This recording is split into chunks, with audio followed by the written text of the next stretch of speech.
Despite the god-awful amount of fan service in Soul Eater, it never had an entire character's purpose be just about their body and their clothes being removed or falling off from what I remember. I haven't read Soul Eater in ages.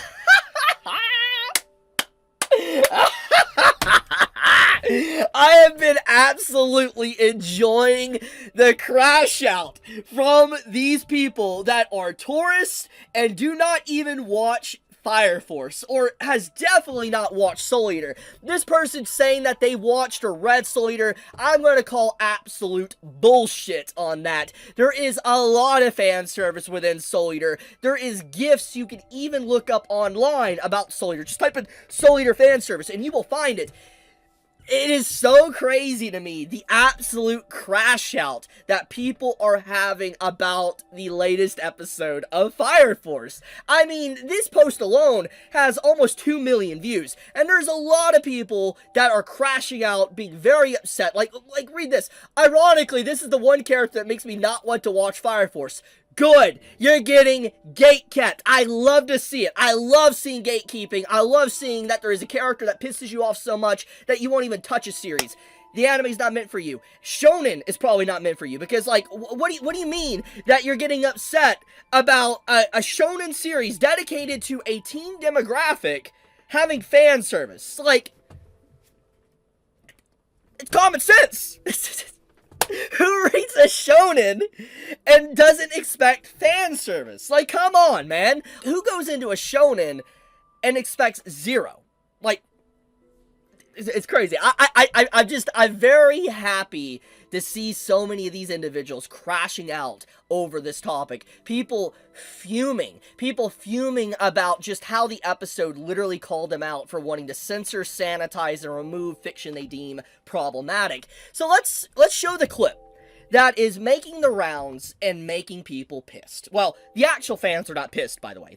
These are people that are pissed about this, that feel targeted because the offer directly did target them. So I'm gonna just play the subtitles, no audio, but let me give some context. For those that probably don't watch Fire Force or, you know, just want a little bit of a rundown if you haven't seen the season, basically, Tamaki is having a big fight, and obviously, if you know anything about Tamaki, usually she is known for having, like, maybe her clothes or stuff slipped off. It's a gag and stuff like that. There's a lot more to her character than that, obviously. But the point is that it's a little bit of a gag that's definitely known in the anime manga community, and you have an entire fight to where basically she takes off everything, and she accepts being able to show how she is in her body and everything, and it just showcases a little bit of growth as her character as well. There's a lot more to that. I'm very much simplifying everything, but the point, though, is that you have this woman in the crowd watching, and she's the mother of this kid, and she starts complaining about how Tamaki looks. She literally says here that only people with nice figures get complimented for their looks. It isn't fair. Like, what do you mean? Like, of course, if you look good, you're gonna get complimented. If you look like you have shit all over you, you're not gonna be complimented. If you look like a walking blob, you're not gonna get complimented. That's common freaking sense. Like, guys. If I came on here to record my video, and I literally had, like, filth leaking off. I had trash on my shoulders, banana peels all over my head or whatever, and I looked like a freaking blob. Okay, I was like blob. You probably wouldn't compliment me for my looks. Let's be honest. Let's be honest, guys. You would be memeing on me in the comments below, say, "Holy crap, what is this? Like, what's this blob? He looks like he belongs in, like, I don't know, like he's an ogre or something, or an orc." Like, I would be called something like that. Truthfully, I would. And that's the thing here. It's like, the fact that this character thinks, like, it's wrong to compliment someone because they look good is just...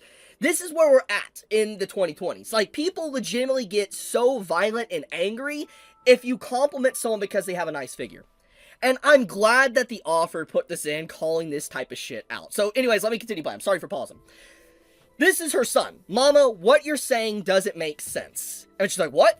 If that cute soldier with the nice figure has to be considerate of others, then doesn't everyone who's exceptional have to be considerate of others too?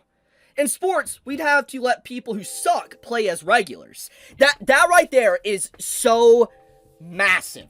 Huge. Like, that right there blows such a hole in a lot of people's arguments about this topic too. It's like, in sports, when someone watches sports, let's say football, soccer, you watch, you know, tennis, you know, hockey, anything. Okay, you watch a sport, you're not watching sports because you want to see average players that are terrible at it play. You want to watch the best of the best. You want to see teams that have put their all, spent years upon years of dedicating themselves to their craft. You want to see these massive athletes go in and go at each other and come out on top, or see who comes out on top.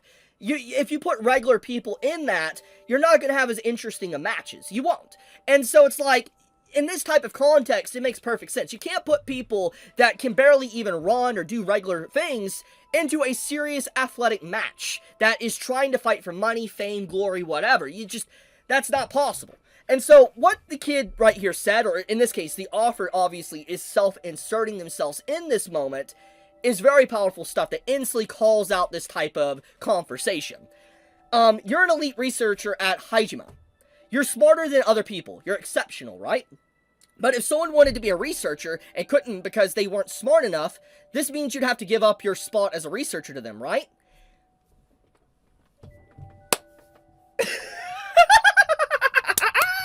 I love this! Like, such powerful dialogue, man. It's honestly insane how good this dialogue is, because it's like, you can put this conversation on so many other topics right now. I don't like to get political, but you could really apply this to a lot of political things going on. You could.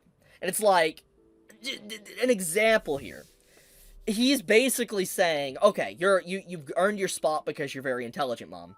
But if someone comes in, they need your spot because obviously they're not as intelligent. Will you give your spot over? Because obviously you want to give them a chance, right? You think that people that are potentially not worthy, or regulars, or people that have not actually, or not that smart as you, do you think that, they should take your spot and then remove all the smart people from the top?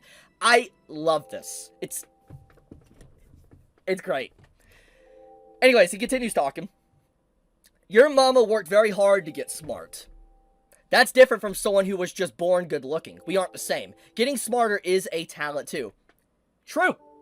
True. This man is spitting facts. There are tons of people in this world who don't even know how to study.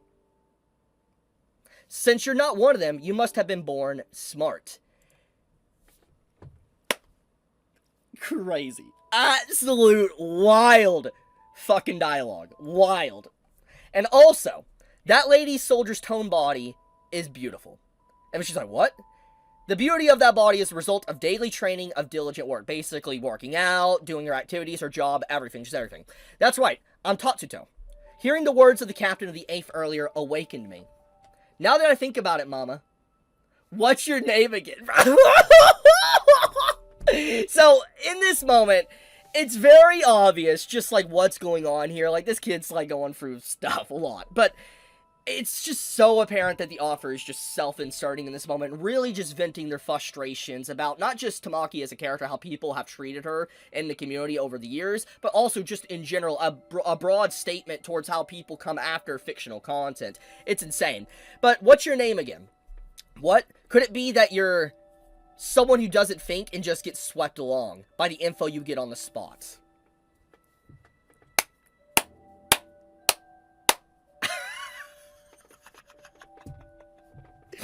So this one is so great for one big reason.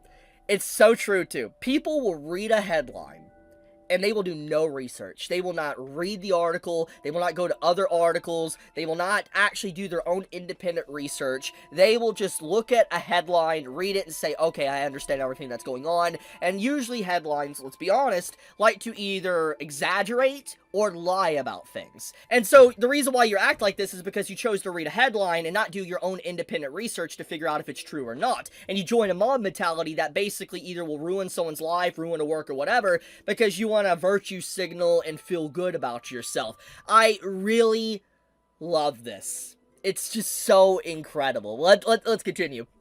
The mother's just getting absolutely fuming. Something's wrong with Tatsuto. It's all that female soldier's fault. It's because he saw that. It's true. It's just as Tatsuto-kun says. You and I are supposed to be colleagues. But other than the fact that you're Tatsuto-kun's mother, I can't recall anything.